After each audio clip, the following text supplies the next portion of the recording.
नाम त्रिलोकानां यद विद्यादर्पणायते।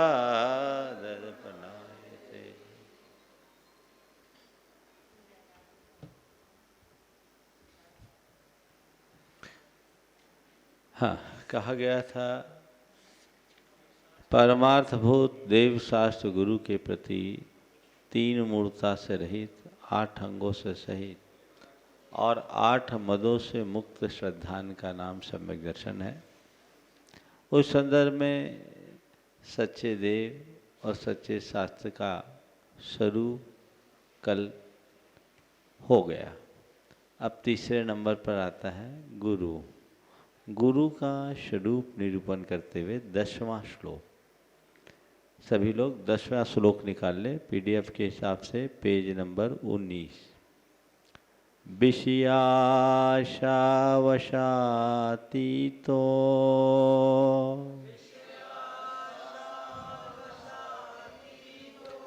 विषयाशावशातीतो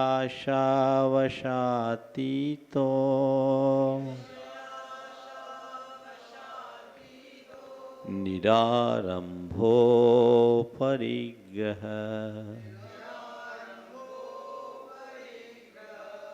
निरारंभो परिग्रह ज्ञान ध्यान तपोरक्तः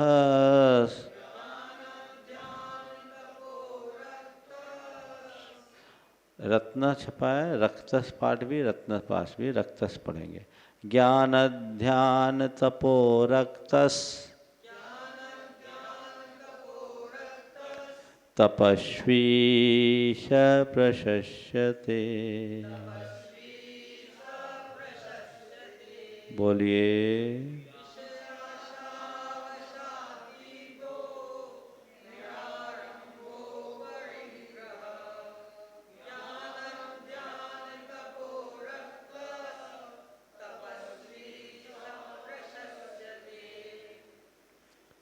विषयाशावशातीतो निरारंभो परिग्रह। विषय आशा वसातीतो, जो पंचेंद्रिय के विषयों की आशा के वश से अतीत है, यानी जिसके हृदय में पंचेंद्रिय संबंधी कोई भी विषयों की वांछा नहीं है। निरारंभो, जो आरंभों से रहित है। खेती बाड़ी नौकरी चाकरी घर गृहस्थी के जितने भी कार्य हैं ये सब आरंभ कहलाते हैं। तो ये दुनियादारी से जो रहित है, आरंभ रहित। अपरिग्रह, जिनके पास धन वैभव आदि कुछ भी नहीं है।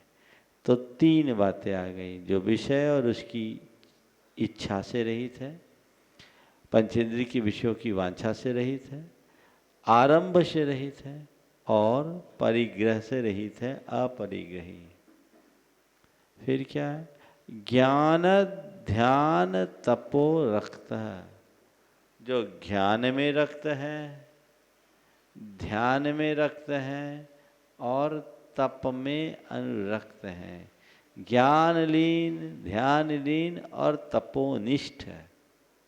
सह तपस्वी, वह तपस्वी यानी गुरु, प्रशस्यते, प्रशंसनीय है। तो गुरु का स्वरूप 6 बातों में बता दी। पहली बात विषयाशा वशातीतो, पंचेंद्रिय के विषय और उनकी इच्छा से अतीत हो। दूसरी बात निरारंभ हो, दुनियादारी के चक्कर से मुक्त हो, आरंभ से रहित हो। और तीसरी बात अपरिग्रह, परिग्रह से मुक्त हो। ज्ञान और सहित किससे हो? ज्ञान में रत हो, ध्यान में लीन हो और तपोनिष्ठ हो।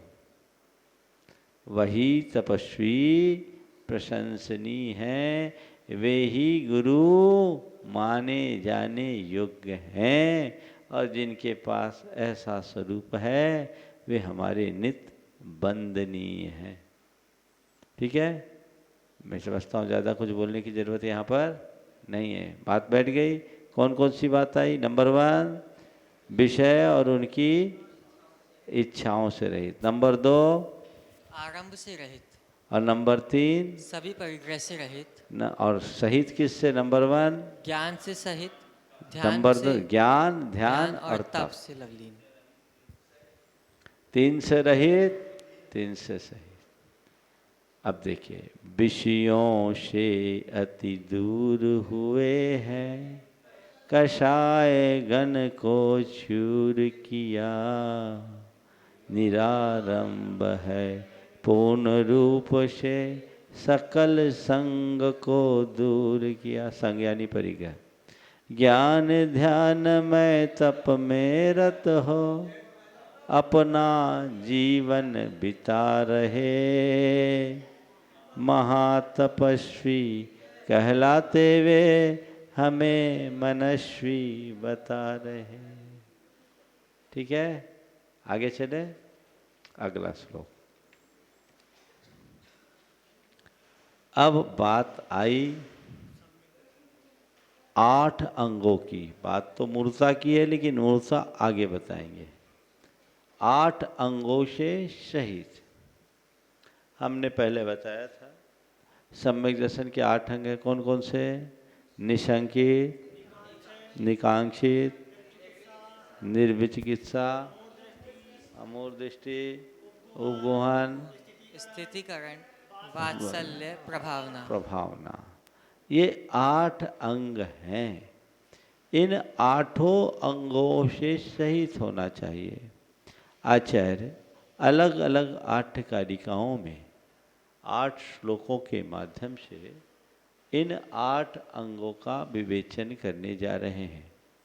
इससे पहले कि हम 8 अंगों की चर्चा आगे श्लोकों से समझें, कुछ बातें संक्षेप में जान लें, ताकि 8 अंगों को आत्मसात करने में हमें आसानी हो जाए। 8 अंग सम्यक दर्शन के मूल अंग हैं। समझ गए? निशंकित अंग का मतलब होता है तत्वों के प्रति किसी भी प्रकार की शंका यानी संदेह न होना। निष्कांक्षित अंग का अर्थ होता है विषयों के प्रति आदर भाव न होना। निर्विचिकित्सा का अर्थ होता है शरीर के ग्लानिजनक रूप को देखकर ग्लानि न करना, गुणों के प्रति अनुराग रखना। अमूढ़ दृष्टि किसी भी प्रकार का, चाहे कितना भी दबाव, प्रभाव, भय, दबाव या प्रलोभन कुछ भी हो, भय, लोभ आदि के निमित्त से कुमार्ग की ओर न झुकना। फिर उपगूहन अंग, अगर किसी व्यक्ति के द्वारा धर्म मार्ग में चलते हुए कोई दोष लग जाए तो मार्ग की निंदा को टालने के लिए उसके दोषों को ढांकना। स्थितिकरण, धर्म मार्ग से च्युत होते हुए व्यक्ति को धर्म मार्ग में स्थिर करना, सहारा देना। वात्सल्य, साधर्मी धर्मात्माओं के प्रति आंतरिक अनुराग रखना, स्नेह रखना। और प्रभावना, अपने आचार विचार और व्यवहार से जिन शासन के गौरव को बढ़ाना। ये 8 अंग सम्यक दर्शन के हैं। इन 8 अंगों को समझने के लिए हमारे शरीर के जैसे 8 अंग हैं, वैसे ही सम्यक दर्शन के 8 अंग हैं।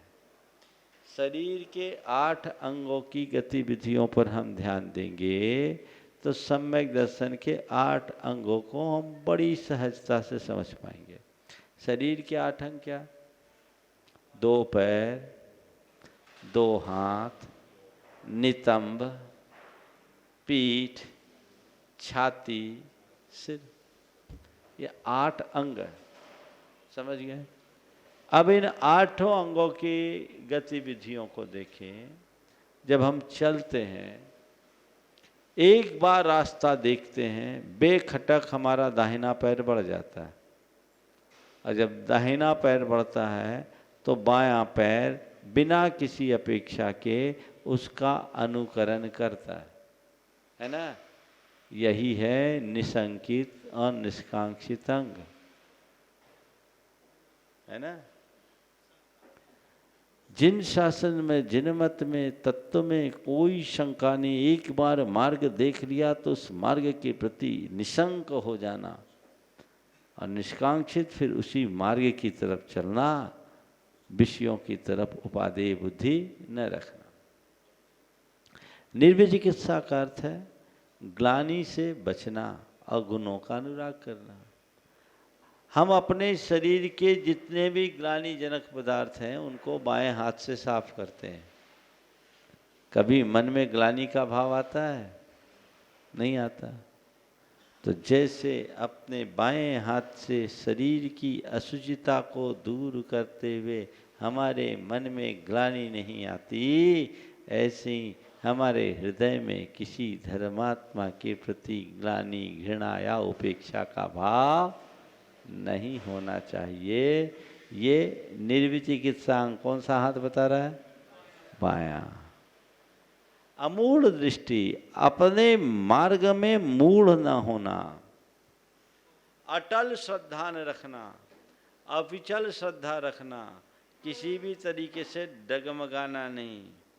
तो जब हम कोई भी बात फुल कॉन्फिडेंस के साथ करते हैं तो ताल ठोक के कहते ये तो क्या है?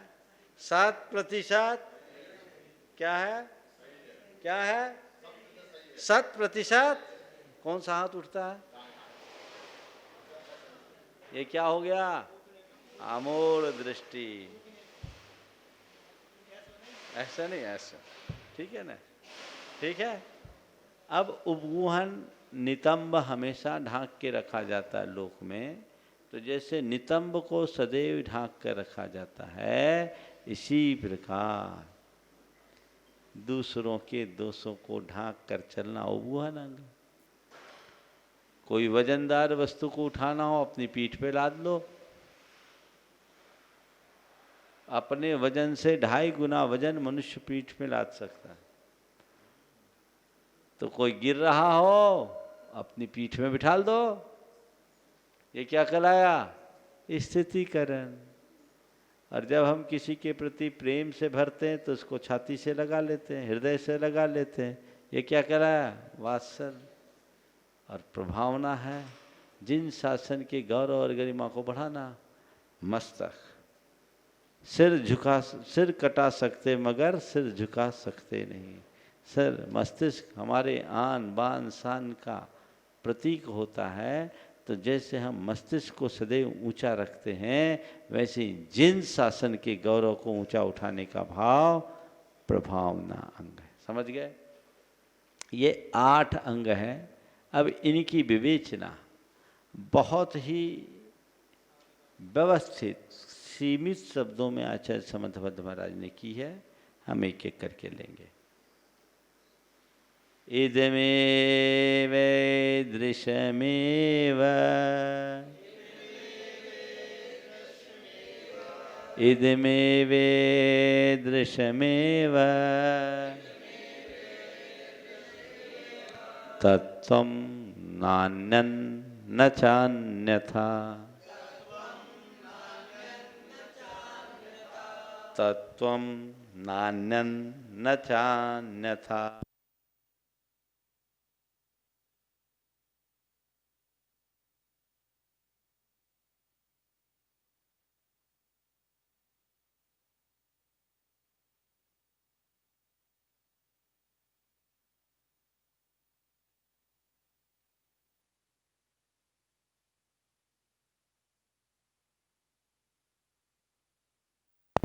ओम ओम ओम ओम ओम। हाँ, इदमेव दृश्यमेव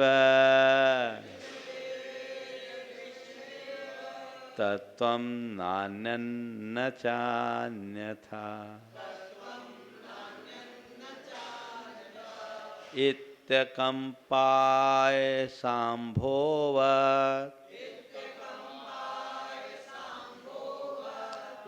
इत्यकम्पाय शाम्भोवत् सन्मार्गे संशयारुचि। सन्मार्गे संशया रुचि।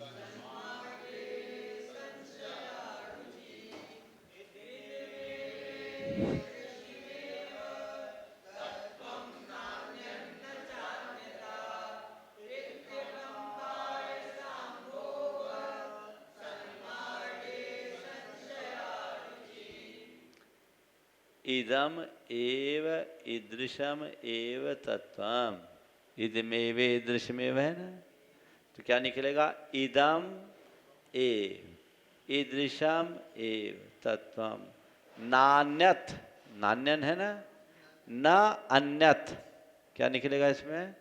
न अन्यत। फिर निकलेगा आखिरी न। न नान्यन में एक न त बन जाएगा, तो न अन्यत और न च अन्यथा। च अन्यथा में क्या निकलेगा? च अन्यथा।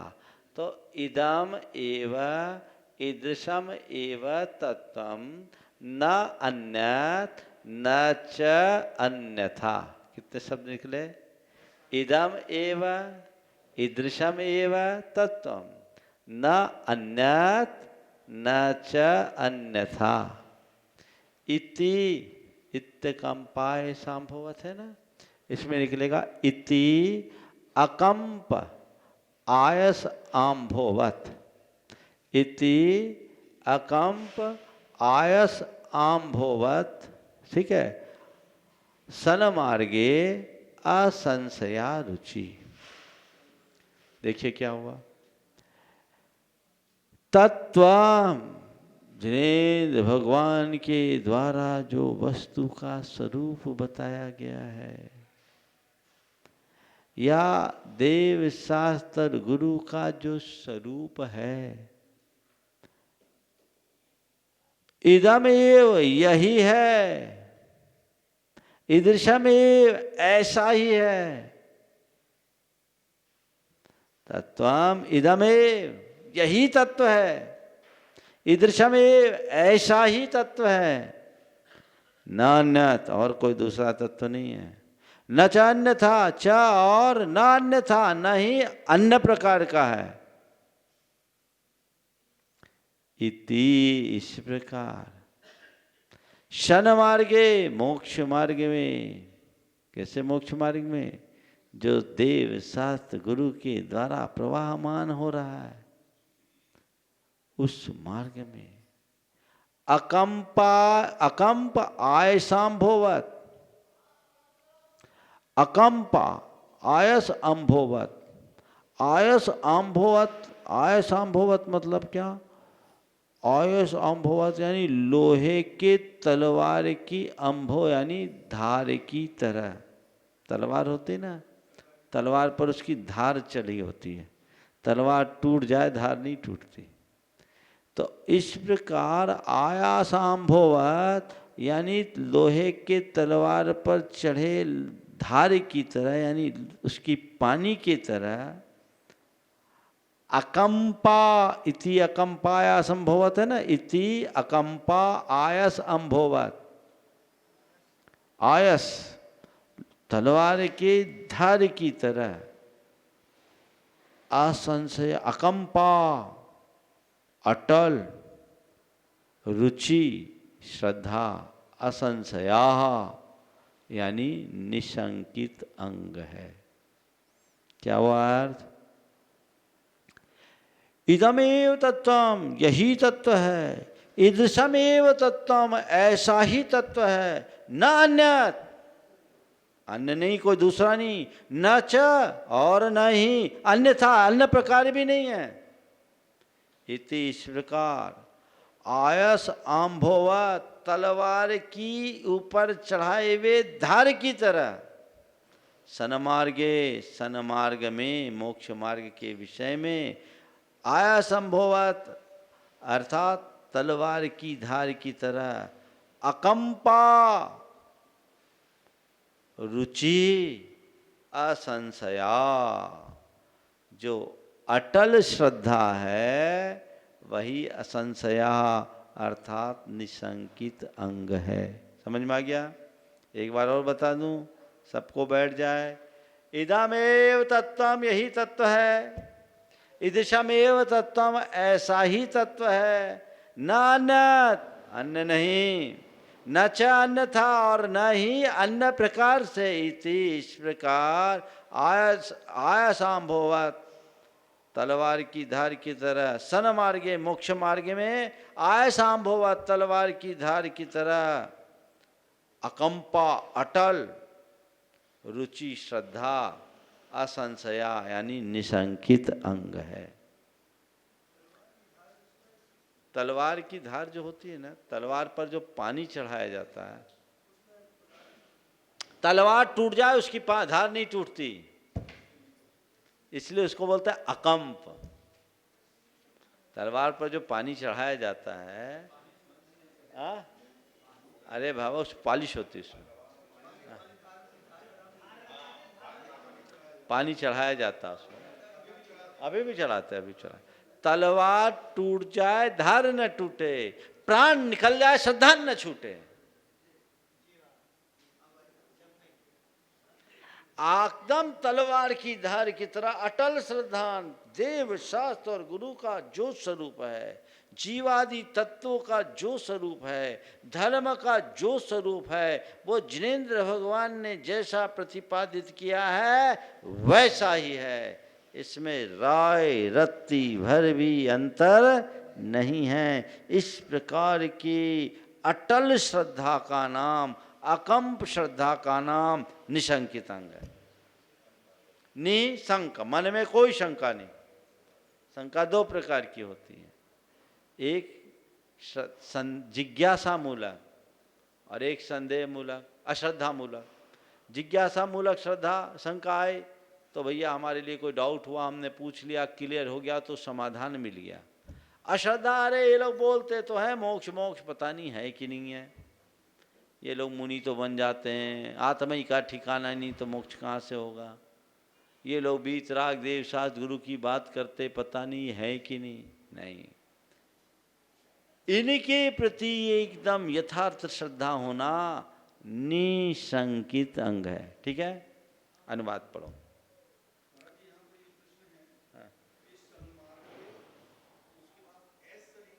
हाँ हाँ हाँ, सन्मार्गे, इसको बोलते हैं प्लुत।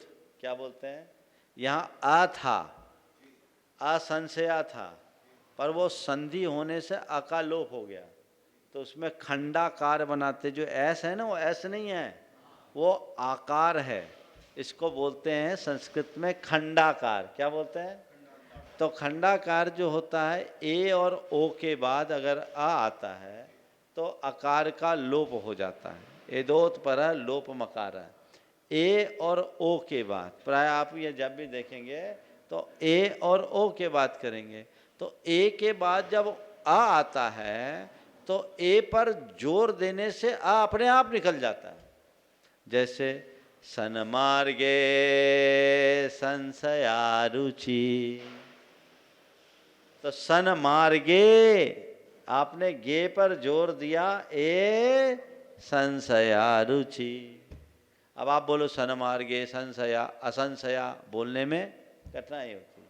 इसी ए और ओ के बाद आ आने पर उसका आकार का लोप होता है और उसकी जगह एक खंडाकार जुड़ जाता है। तो उसका उपाय यही है, किसी को साइलेंट करना है तो जोर से हल्ला कर दो, बाजू वाला अपने आप शांत हो जाएगा। ये नीति है ना। हाँ, वो आ है प्रायः, एक आध अपवाद कोई दूसरी जगह हो अलग है। तो ये आ है, कहीं कहीं मात्रा बढ़ाने के लिए भी ऐसे ही लगा देते हैं, अलाप खींचते हैं ना, तो ऐसा आज ऐसा बना देते हैं। लेकिन हाँ, उसको बोलते हैं ह्रस्व दीर्घ प्लुत। एक मात्रो भवेदर्स्व, द्विमात्रो दीर्घो भवेत्, त्रिमात्रस्तु प्लुतो गेयो, व्यंजनम चार्ध मात्र का। ह्रस्व की एक मात्रा, दीर्घ की दो मात्रा, और प्लुत आता है तो तीन मात्रा, और व्यंजन की आधा मात्रा। ये व्याकरण का नियम। चलिए, तत्व रहा जो यही रहा है, इसी तरह ही तथा रहा, नहीं अन्न भी तथा रहा है, नहीं अन्न था यथा रहा। खड़गधार पर स्थित जल कण सम, अचल सुपथ में रुचि करना। शंका के बिन निशंक बनकर, समदर्शन को शुचि करना। अब है निष्कांक्षित अंग।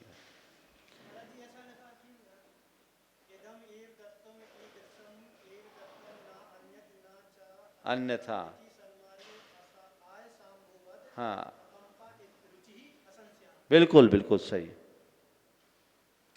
थोड़ा माइक पास में करके बोला करो तो लोगों को पास में कर दो माइक। समय जो है उनको दिमाग में आना चाहिए ना। इसको माइक को ऑन करके रखो तो तुम लोग ये आवाज कैच कर लेगा, पकड़ लेता है ना।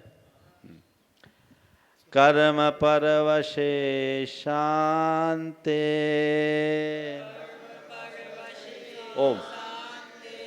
कर्म परवशे शांते, दुःखैरन्तरितोदये।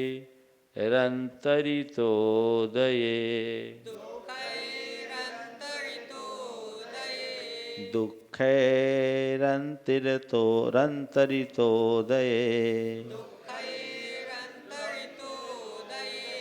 पाप बीजे सुखे नास्था,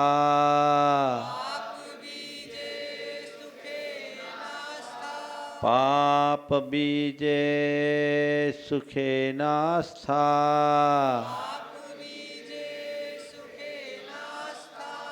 श्रद्धा नाकांक्षना स्मृता,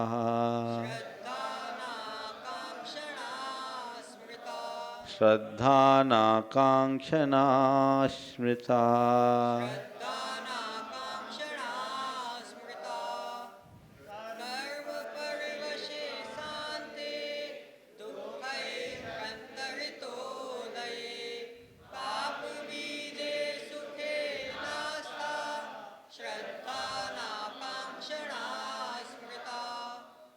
एक बार और बोलो।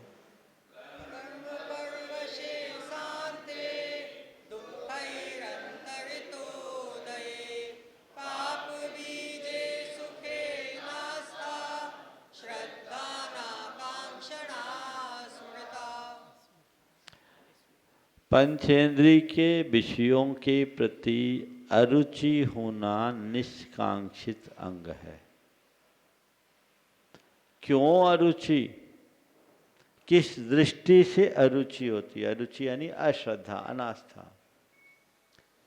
कर्म पर वसे, पंचेंद्रिय के विषयों को कर्म परवश जानकर, यानी कर्मों के अधीन मानकर। पंचेंद्रिय के विषय कैसे हैं? कर्माधीन है। अगर तुम्हारे पुण्य का उदय होगा तभी पंचेंद्रिय के विषयों का उपभोग कर पाओगे। पुण्य क्षीण है, विषय सामने उपस्थित है, भोग नहीं कर पाओगे। बोलो कोई गंभीर रूप से बीमार आदमी है, उसके घर में रहने वाले सुख भोग के साधनों का वो रंच मात्र भी सुख भोग पाएगा क्या? क्यों? पुण्य नहीं है।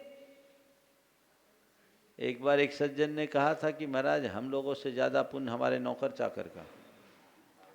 क्यों? बोले रोज एक आध मिठाई का डब्बा आता है, कोलकाता की बात है। बोले हम और हमारी पत्नी दोनों डायबिटिक है तो खा नहीं पाते हैं, और हमारे बेटा बहू फिगर बनाने के चक्कर में नहीं खाते हैं। महाराज नौकर चाकर ही मजा लेते हैं।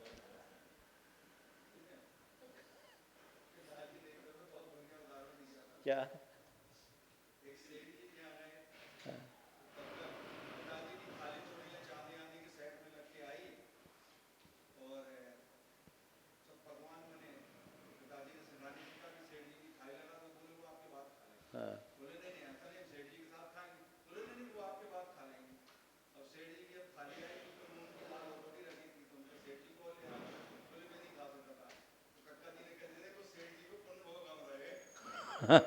बिल्कुल ठीक कह रहे हैं कि इस पंडित जी के बारे में बता रहे हैं कि पंडित जी किसी के यहाँ भोजन करने गए और पंडित जी की थाली विभिन्न प्रकार के व्यंजनों और पकवानों के साथ लगाई गई। सेठ जी बाजू में बैठे थे। पूछा, सेठ जी आप भी बैठ जाओ। सेठानी ने कहा नहीं, ये बाद में खा लेंगे। नहीं बैठ जाओ साथ में। नहीं खा लेंगे बाद में। ज़्यादा आग्रह किया। तो जब सेठ जी की थाली आई तो मूंग की दाल और रूखे फुलके थे। रूखे फुलके और मूंग की दाल। बोले क्या? बोले हम यही खाते हैं। तो पंडित जी ने कहा आपके पुण्य का भोग हम कर रहे हैं। बात सही है। तो कर्म परवश है, इंद्रिय सुख कर्माधीन है। नंबर 1 कर्म परवश यानी कर्माधीन, कर्म के अधीन।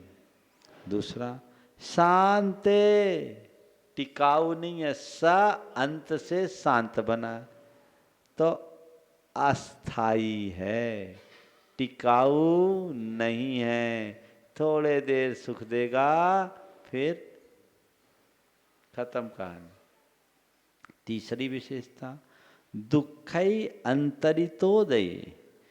दुख अंतरतोदय, दुख यानी दुखों से, अंतरित यानी बाधित है। कब? उदय में।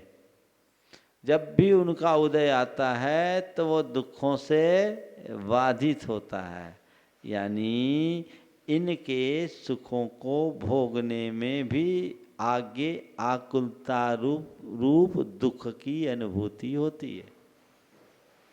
तो कर्म के अधीन है, शांत है, कभी भी विनष्ट हो जाने वाले नश्वर है, और दुख अंतरितोदय, दुख से बाधित और मिश्रित है। दुख मिश्रित है।